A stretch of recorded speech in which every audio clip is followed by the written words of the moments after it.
Faleminderit. Fjalën e ka deputetja Josa Osmani, bëhet gati pasaj deputetja Donika Ikada Bujupi. Faleminderit, i nderuar kryesus, nderuar deputet, e nderuara familje dëhari. Ne do t'japnim shembull të mirë si kuvendi i Kosovës dhe si institucione, nëse prindrit e Astritit sot do të ishin këtu, duke treguar besim në këto institucione dhe duke treguar që ne nuk jemi në rrugë të gabuar.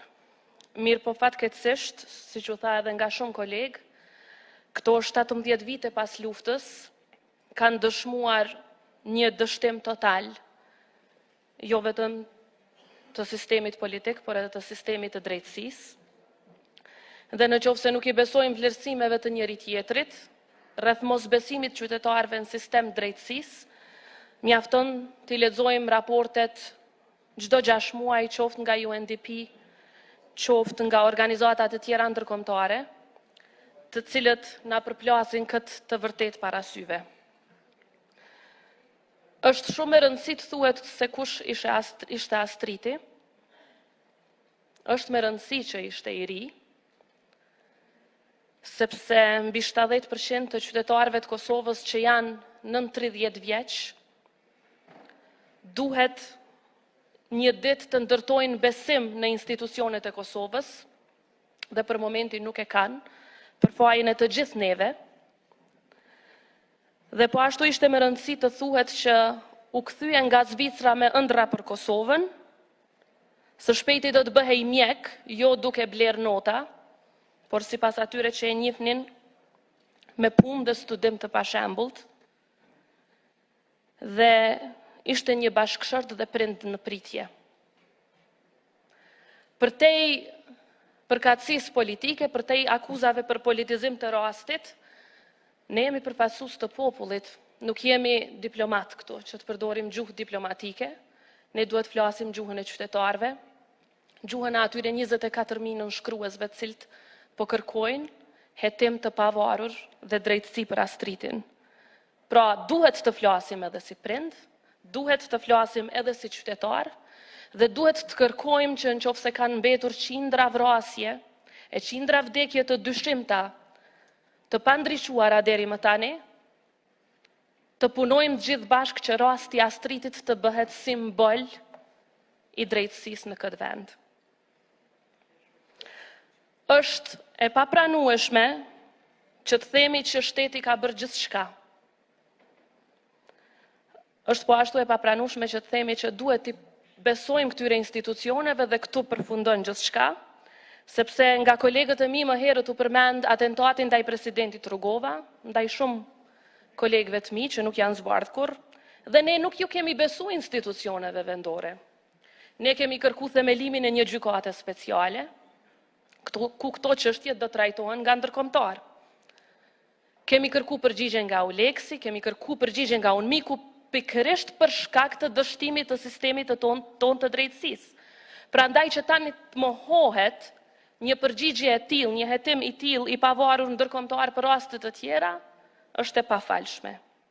Sidomos kur i kemi 2 ekspertiza, me 2 përgjigje dhe 2 konstatime totalisht të kundërta.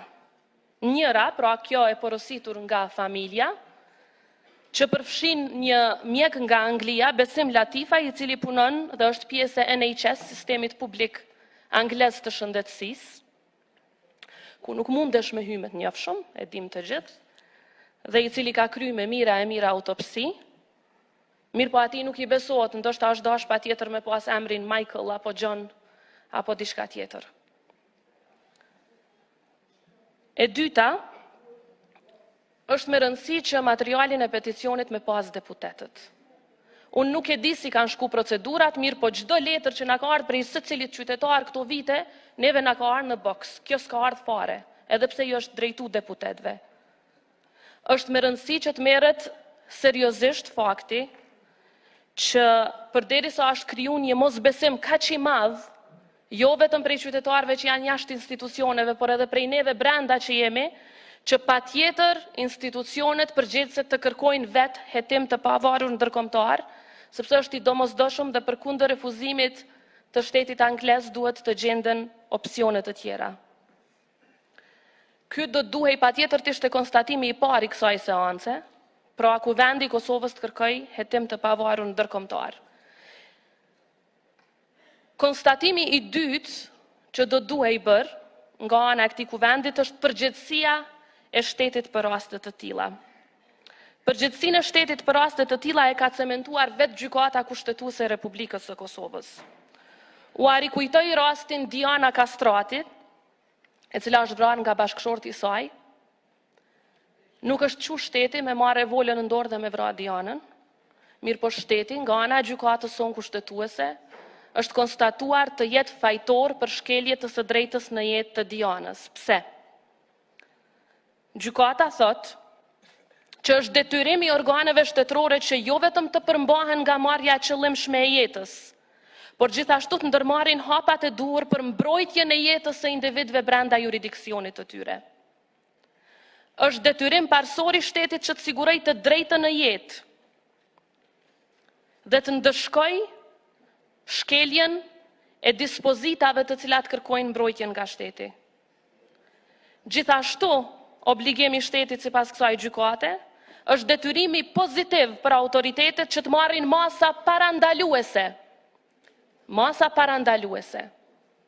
Pra për të parandaluar që një qytetar i vet në qendër korrektuese, në burg, në një vend që do duhet i sigurt, të ishte i sigurt, ta humbas jetën pavarësisht se cili është përfundimi i njërës autopsi apo tjetrës.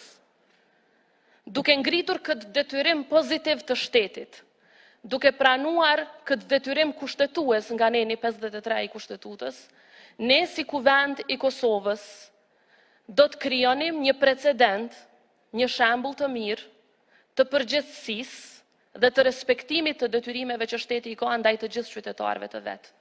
Nuk përfundon detyrimi i shtetit vetëm në dërgimin e disa letrave. Shteti e kryen obligimin e vet në momentin kur ndërmerr të gjitha masat për mbrojtjen e qytetarit të vet.